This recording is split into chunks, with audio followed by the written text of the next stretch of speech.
ولی واحد ہے اور ولی کی جمع اولیاء ہے. ولی کا مطلب دوست ہے، اور بھی اس کے عربی میں معنی بہت سارے، مددگار بھی ہے، دوست بھی ہے اور ہم سفر بھی ہے، بہت سارے معنی. قرآن میں جو ولی کے معنی استعمال ہوئے یہ ان معنوں میں استعمال ہوتا ہے. عرف عام میں ولی سے کیا مراد ہے؟ ہماری جب ہم ولی کا لفظ بولتے ہیں تو ہم جب سنتے ہیں یا پڑھتے ہیں یا بولتے ہیں تو اس سے مراد کوئی اللہ تعالیٰ کا نیک بندہ، کوئی بزرگ ہستی مراد ہوتی ہے. سمجھ آنے کی بات نہیں؟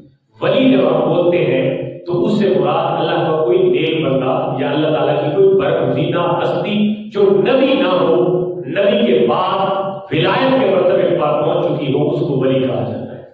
ولی کی جمع اولیاء ہے، اور اولیاء کے متعلق قرآن میں بہت ساری جگہوں پہ ان کا ذکر خیر اللہ تعالیٰ نے بیان فرمایا ہے.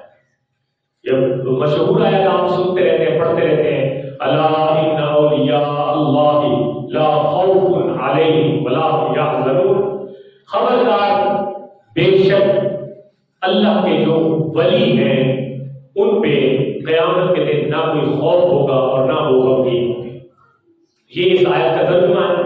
اور ایک بات بڑی قابل غور ہے، اللہ تعالیٰ نے اس آیت کو بیان کرنے سے پہلے، حالانکہ یہ آیت اللہ اپنے بندوں کی شان کے بارے میں بیان کر رہا ہے، تو بیان کرنے سے پہلے اللہ تعالیٰ نے دو تاکیدیں لگائی ہیں.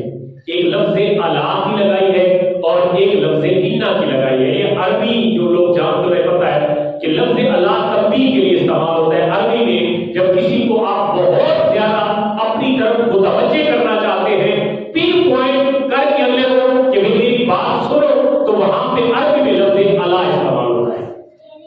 آپ ایک بندے کو مخاطب کرتے ہیں اور اس کو کہتے ہیں کہ آپ میری بات لازمی سنیں، اور آپ اس کو اتنا اپنے طرف انٹریکٹ کرتے ہیں، اتنی اس کی توجہ اپنی طرف لیتے ہیں کہ وہ آپ کی بات کو سنیں. تو عربی میں اگر کسی بندے کی ساری توجہ اپنی طرف مبذول کروانی ہو تو لفظ الا استعمال ہوتا ہے. تو اللہ تعالیٰ نے جو آگے بات فرمائی ہے اس سے پہلے اللہ نے لفظ الا بیان فرمایا تاکہ اس آیت کو پڑھنے سے پہلے بندہ یہ سوچے کہ بھائی کوئی عام بات نہیں ہے، کوئی خاص بات ہے کہ اللہ تعالیٰ پڑھنے والوں کو پہلے اپنی طرف مکمل متوجہ کرنا چاہتا ہے.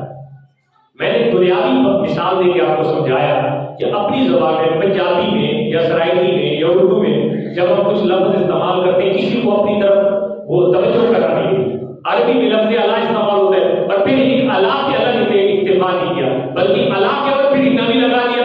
انا کا مطلب ہے خبردار، ضرور اللہ تعالیٰ کے جو نیک بندے ہیں اللہ نہ انہیں کچھ خوف دے گا اور نہ وہ غمگین ہوں گے. یعنی اللہ تعالیٰ کے نیک بندے، اور وہ ہیں کیا؟ الذین آمنوا وکانوا یتقون. اولیاء کون ہیں؟ پھر قرآن نے خود اس کی وضاحت بھی کر دی.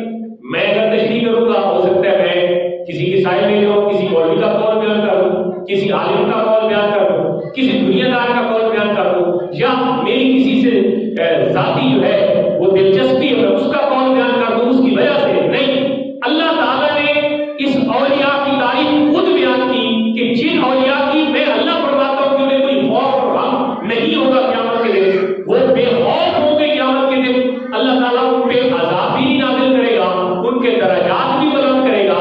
پر صرف ان کے درجات بلند نہیں ہوں گے بلکہ جن جن کی طرف وہ اشارہ کرتے جائیں گے اللہ اپنے ان اچھے نیک بندوں کی باتیں مان کر، ان کی سفارش مان کر ان لوگوں کی بھی اس دن آبیاری کروا دے گا. وہ کون ہے؟ الذین آمنوا وکانوا یتقون. دو تعریفیں قرآن نے بیان کی. ایک وہ ایماندار ہوں گے، کیا ہوں گے؟ آمنوا، ایماندار، اور کانوا یتقون، متقی ہوں گے. دو، ایماندار بھی ہوں گے اور متقی بھی ہوں گے. یعنی یہ نہیں ہو سکتا کہ کوئی بندہ